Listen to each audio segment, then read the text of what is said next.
Jack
धृष्ट बालक, मेरा मार्ग अवरुद्ध करने वाला तू कौन है? मेरे स्थान पर खड़े होकर मुझसे प्रश्न करते हो कि मैं कौन हूँ? पहले बताओ कि तुम कौन हो? मैं महादेव हूँ। मुझे भीतर जाना है। आप महादेव हो, आदिदेव हो या परम देव हो अथवा देवों के भी देव हो, इससे मुझे कोई संबंध नहीं। मैं आपको भीतर नहीं जाने दूंगा। क्यों? माता की आज्ञा है। कौन हो तुम और कौन है तुम्हारी माता? जो मेरी माता के विषय में नहीं जानता वो कुछ भी नहीं जानता, और जो कुछ भी नहीं जानता उसे मैं नहीं मानता। अत्यंत प्रिय बालक हो तुम। बालक अवश्य हूँ, पर अपने नियम का कट्टर पालक हूँ, और उनमें से भी नहीं हूँ जो अपनी प्रशंसा सुनकर अनुचित कार्य करने वालों को अनुचित ढंग से मार्ग दे देते हैं। ये तो तुम्हारी कर्तव्य निष्ठा है। अब मुझे भीतर जाने दो। मेरे कर्तव्यनिष्ठ होने और तुम्हारी कर्तव्य निष्ठा में विश्वास करने से आज्ञा और मर्यादा का उल्लंघन करने का मार्ग तो नहीं खुल जाता, बल्कि मार्ग अधिक कठिन हो जाता है। माता की आज्ञा के बिना कुछ भी संभव नहीं है। नाम तो बताओ अपना और अपनी माता का, जिसकी आज्ञा से तुम यहाँ खड़े हो। अरे अखिल ब्रह्मांड की अधिष्ठात्री हिमालय सुता उमा भवानी शिवा देवी पार्वती माता को तुम नहीं जानते? मैं उनका पुत्र विश्वेश्वराय गौरी सुताय गणपति गणेश। गौरी सुत? मुझे अब तक याद नहीं कि गौरी ने तुम्हें कब जन्म दिया। याद होगा भी कैसे, मैं तो अजन्मा हूँ, शुद्ध खुद नृत्य मुक्त। तुम जाकर अपनी माता से पूछ कर आओ कि महादेव बाहर खड़े हैं और भीतर आना चाहते हैं। तुम अनुमति लेकर आओ, तब तक मैं यहीं खड़ा हूं। हे जटाधारी महादेव, आप अवश्य ही परम ज्ञानी, ज्ञानी, बुद्धिमान, दिव्य पुरुष होंगे, पर निरा बुद्धिहीन तो मैं भी नहीं हूँ। आप मुझे मेरे स्थान से हटाकर मुझे मेरे कर्तव्य से भी हटाना चाहते हैं। जैसे मैं यहाँ से हटूंगा, आप भीतर प्रवेश करेंगे। नहीं नहीं नहीं, मैं यहाँ से कदापि नहीं हटूंगा। हठी बालक, तू हटेगा कैसे? माता ने डटने के लिए कहा है, हटने के लिए नहीं। ये किससे पाला पड़ गया कैलाशपति? तू जानता है 14 ब्रह्मांडों में मेरे मार्ग को अवरुद्ध करने का दुस्साहस कोई नहीं कर सकता। तू बालक है इसलिए। नहीं तो क्या युद्ध करने का विचार है? आ जाओ। बालक छोटा मुंह और बड़ी बात करता है। बड़ों के मुंह से बड़ी बात निकलेगी नहीं, छोटों के मुंह से आप बड़ी बात निकालने दोगे नहीं तो बड़ी बात जाएगी कहाँ? वैसे युद्ध के विषय में क्या विचार है? राजाल, हट जा नहीं तो। बालक पर बात करना उचित नहीं। मेरे गण तुझे मेरा विचार बताएंगे, मेरे गण तुझे सद्बुद्धि देंगे। गणेश को गण सुबुद्धि देंगे? ओम नमः शिवाय। ओम बंद करो ये सब। आप क्रोध में हैं स्वामी? क्रोध का कारण है, इसलिए क्रोध में हूँ। क्या कारण है भगवान? वो दुष्ट बालक जिसने हमारा मार्ग रोका है। वो बालक कौन है भोलेनाथ, और कहाँ उसने आपका मार्ग रोका है? नंदी, तुम्हारी भी मति मारी गई है। एक तो उस बालक ने दृष्टा की, और अब तुम प्रश्नों की बौछार कर रहे हो। पार्वती के कब्र पर वो खड़ा है और उसने हमें भीतर जाने से रोका है। जाओ, जाकर पता लगाओ वो बालक कौन है और कहां से आया है। बातें तो वो बड़ी बड़ी कर रहा है, पार्वती से अपना संबंध जोड़ रहा है। जाओ, जाकर उसे तुरंत वहां से हटाओ। जाओ। जैसी आपकी आज्ञा भोलेनाथ। आओ भृंगी, चलो मेरे साथ।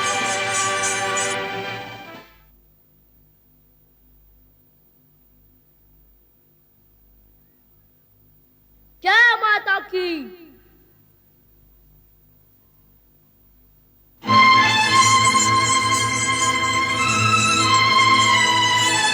सावधान, एक बार भी माता की कक्ष की ओर बढ़ाया तो माता का नाम लेके माथा फोड़ दूंगा तुम सबका। बालक तो बड़ा उद्दंड है।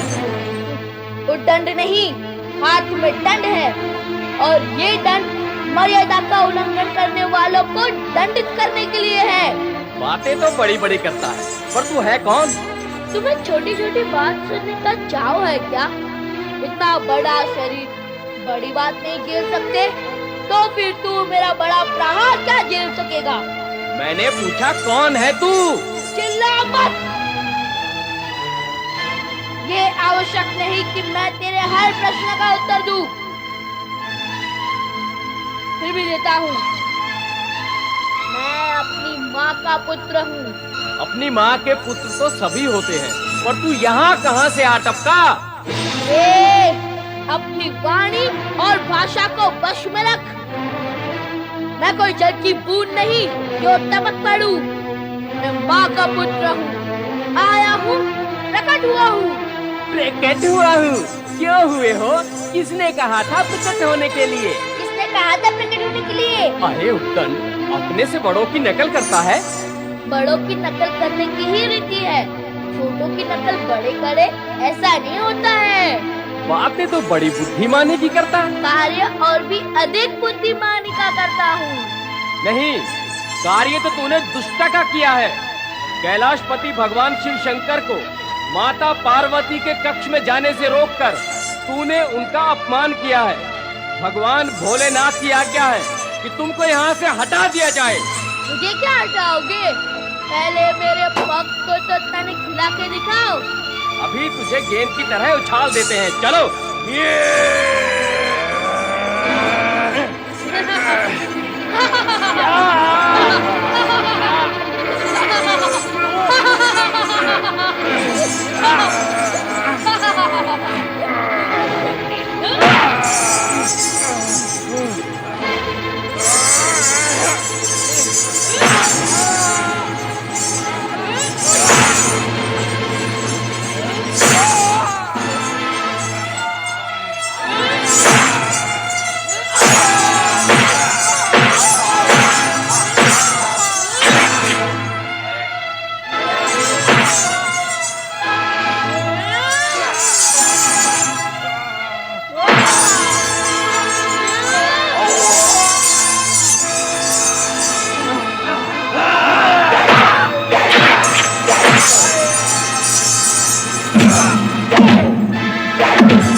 करो हे भोलेनाथ।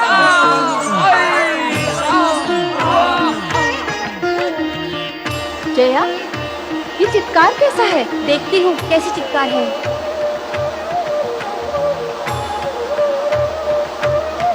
जय माता की।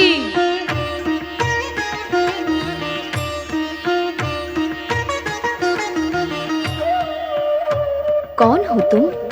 अपनी माता का पुत्र जो भीतर है। पर ये बालक यहाँ कहाँ से आया? पहले तुम बताओ कि तुम दोनों भीतर कैसे पहुँच गई? तुम जिसे अपनी माता बता रहे हो, हम उनकी सखियाँ हैं। अर्थात मौसी। हाँ। एक माँ दो मौसी।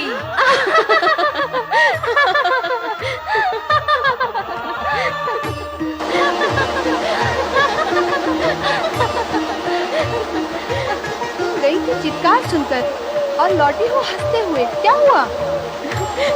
वहाँ बाहर एक बालक खड़ा है, हाथ में डंडा लिए हुए हैं। वो तुम्हें अपनी माता बता रहा है। वह सत्य ही कह रहा है। क्या? हाँ, मैंने ही उसे जन्म दिया है।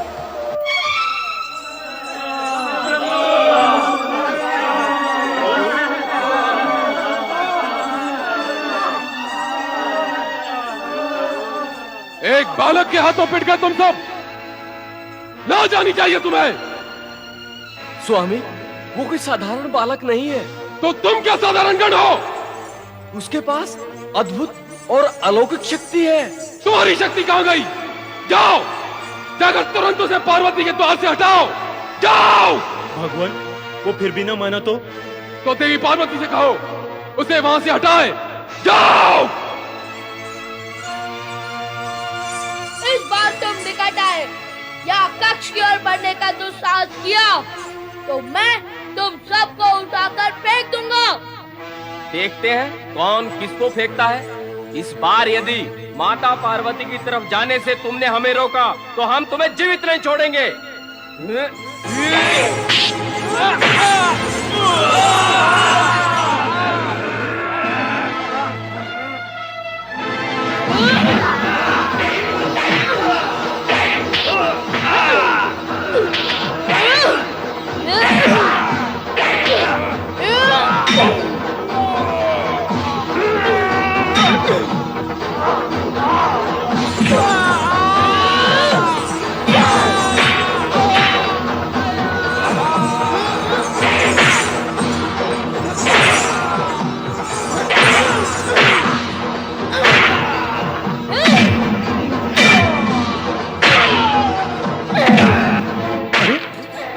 कैलाश पर कैसी विचित्र लीलाएं हो रही हैं और भगवान शिव मौन है। देवर्षि, मेरा विचार है कि हमें तुरंत कैलाश पर चलकर स्थिति का ज्ञान करना चाहिए। उचित है देवराज। चलो हम शिवजी से ही पूछते हैं ये क्या हो रहा है, क्यों हो रहा है। नारायण नारायण। कैलाशपति देवाधिदेव भगवान शिव शंकर की जय। हे भोलेनाथ, कैलाश पर यह कैसा उत्पात और आर्तनाद छा रहा है, आप इसे रोकते क्यों नहीं? प्रयत्न तो कर रहे हैं। पार्वती के कक्ष के बाहर एक उत्पाती बालक डंडा लिए खड़ा है। ना वो हमें भीतर जाने दे रहा है, ना गण को। अब एक बालक पर हम अपनी शक्ति का प्रयोग कैसे करें? पर यह बालक है कौन प्रभु? और अचानक कैलाश पर कैसे प्रकट हो गया? स्वयं को माता का पुत्र बताते हुए वो पार्वती के कक्ष की ओर संकेत करता है। अब वो वहां से हटे तो हम भीतर जाएं और पूछे पार्वती से कि तुम्हारा ये पुत्र कहां से प्रकट हुआ है। हे भोलेनाथ, आपकी लीला भी न्यारी है। जो माता पार्वती का पुत्र होगा वो आपका भी तो पुत्र होगा। आप तो माता पार्वती से पूछेंगे, परंतु हम सब किससे पूछेंगे? हाय भोलेनाथ, उस बालक से हमारी रक्षा करे। उसकी लाठी में अद्भुत शक्ति है महेश्वर। एक बार और उसके सम्मुख गए तो जीवित नहीं लौटेंगे।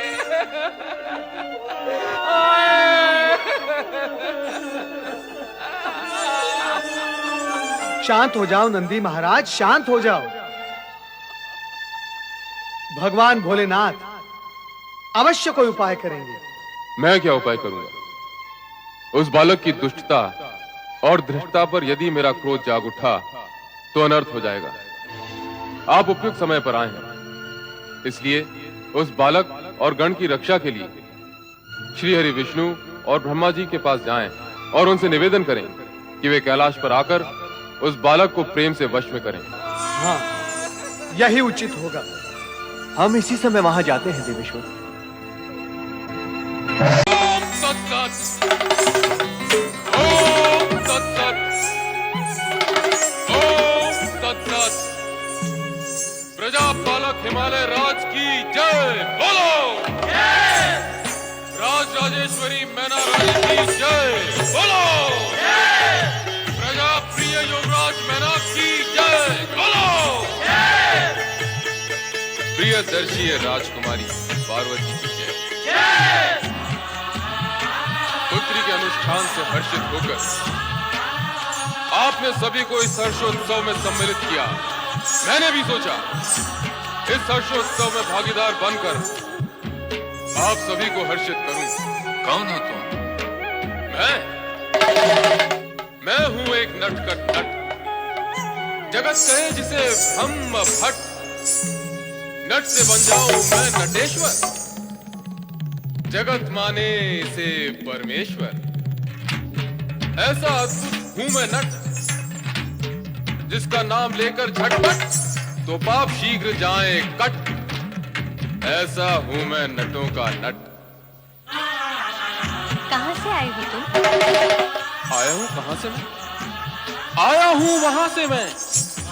धरती अंबर जहां मिले, पुष्प पुण्य के जहां खिले, चहूं और सब धवल धवल, नीर पवन निर्झर निर्मल। बस वहीं से आया हूं मैं, शुभकामनाएं भी लाया हूं मैं। सुंदर, अति सुंदर। तुम्हारी भाषा में प्रभाव भी है और प्रवाह भी। यदि नट का परिचय इतना अद्भुत है तो उसका संपूर्ण चरित्र और भी महान होगा। महान? महान तो केवल महादेव हैं, सभी देवों के परम देव हैं। मैं तो केवल नटराज हूं, स्वांग से भरा हुआ आज हूं।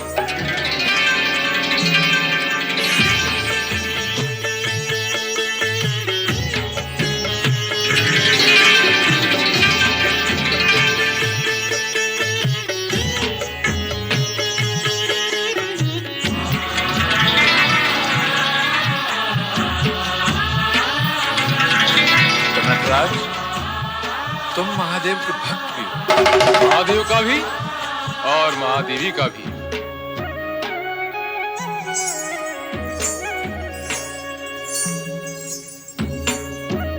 राजकुमारी पार्वती तो साक्षात महादेवी है।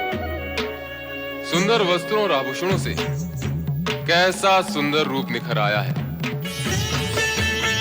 सलोने मुख पर खिलते फूलों से मुस्कुराहट, माथे पर नागिन सी बल खाती लट,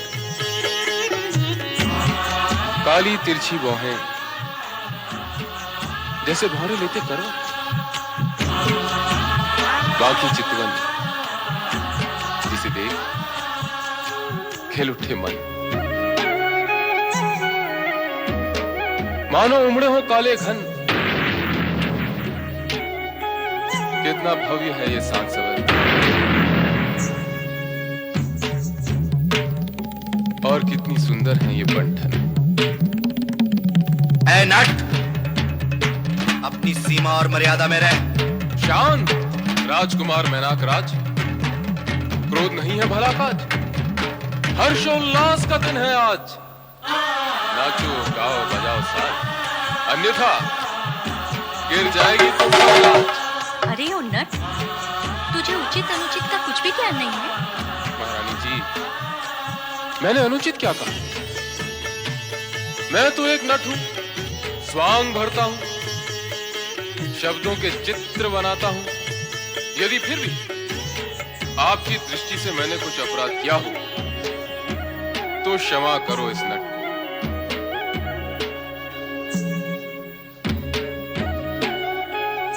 राजकुमारी पार्वती जी, अब आप ही कहें, मुझसे क्या कोई धृष्टता हुई?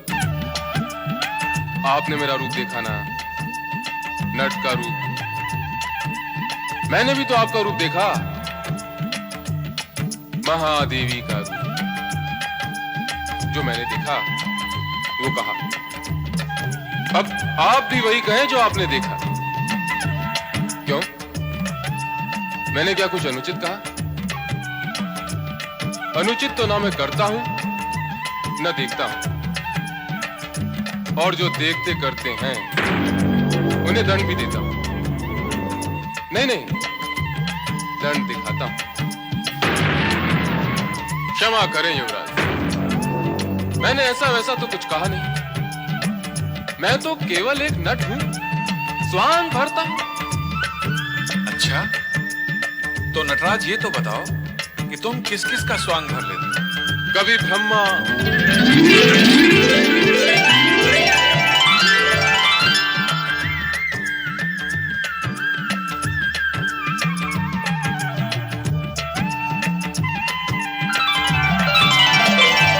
कभी विष्णु,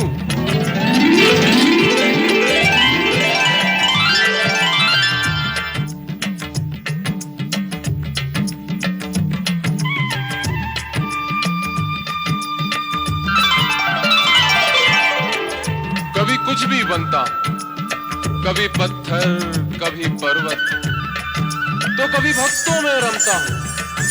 अच्छा, इतने सारे रूप भर लेते हो? यूं तो है मेरे रूप बने, फिर भी मैं हूं केवल एक। क्रोध करूं तो अहंकार हूं, शांत रहूं तो ओमकार हूं। ये सब प्राणी चित्र है मेरे, और मैं इनका चित्रकार हूं। नटराज, तुम अद्भुत, उत्तम रूपकार, चित्रकार और कलाकार। तुमने हम सभी को अपनी शब्द चित्रकारी और वाणी कौशल से प्रसन्न किया है। तुमने हम सबका मनोरंजन किया है। तुम पुरस्कार के अधिकारी हो। हम भी तुम्हें प्रसन्न करेंगे। जी महाराज। नहीं,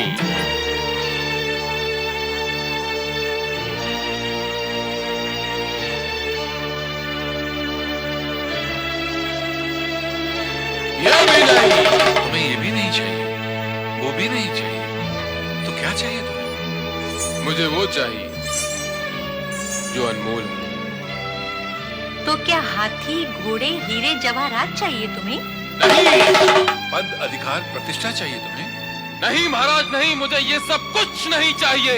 स्पष्ट शब्दों में कहो, क्या चाहिए तुम्हें? मुझे वो चाहिए जो आपको सबसे अधिक प्रिय है। अरे वाचाल, मुझे सबसे प्रिय तो मेरी पुत्री पार्वती है। आपकी वही प्रिय और सुंदर पुत्री पार्वती मुझे चाहिए।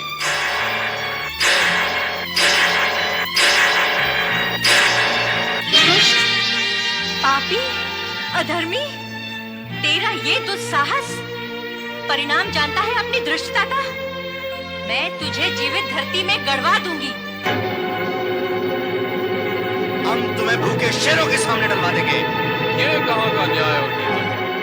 अरे अधम, लाज नहीं आती तुझे न्याय और नीति की बातें करते हुए? लाज कैसी? स्वयं महाराज ने अभी भी कहा कि मैंने सबको प्रसन्न किया, वे मुझे प्रसन्न करेंगे। पर कहां, यहाँ तो सब मिलकर मेरे प्राण लेना चाहते हैं। जब मैंने आप सबको प्रसन्न किया तो मुझे भी प्रसन्न किया जाना चाहिए। तो क्या एक नट को प्रसन्न करने के लिए हमें अपनी पुत्री देनी होगी? अन्य और कुछ भी मांगो, हम तो तुम्हें प्रसन्न करना चाहते ही हैं। नहीं, और कुछ नहीं, मुझे तो केवल राजकुमारी पार्वती चाहिए। मैं तो इसे पाकर ही प्रसन्न होऊंगा। निशब्द हो जाओ वाचाल। सैनिकों, बंदी बना लो इस दूत को।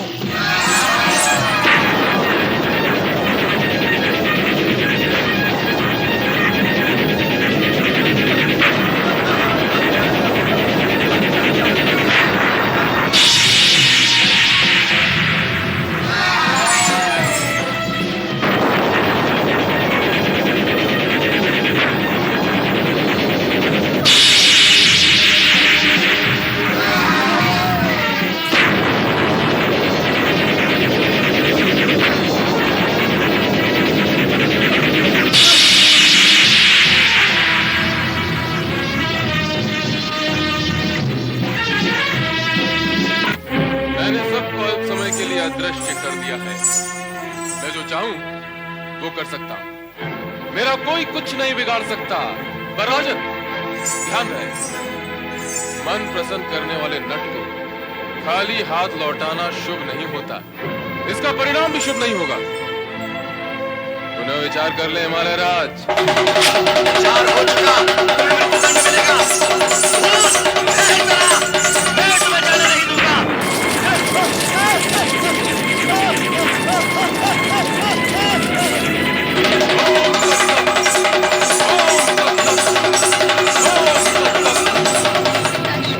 माते, अतिथि का सम्मान करना हमारा कर्तव्य है। ये भली भांति जानते हुए भी आपने नटराज का अपमान किया। ये कोई सामान्य नट नहीं थे, स्वयं त्रिलोकीनाथ नटेश्वर शिव शंकर थे। नहीं, वो नट शिव शंकर स्वयं थे। मैं नहीं मानती, कदापि नहीं मानती। मैंने भोले शंकर को देखा है। ये भूत पिशाच या कोई मायावी था। ये शिव शंकर हो ही नहीं सकते। मैं तो स्वयं असमंजस में हूं। एक बहरूपिया और कैलाशपति। हमारे भोलेनाथ कैलाशवासी का तो रूप ही निराला है।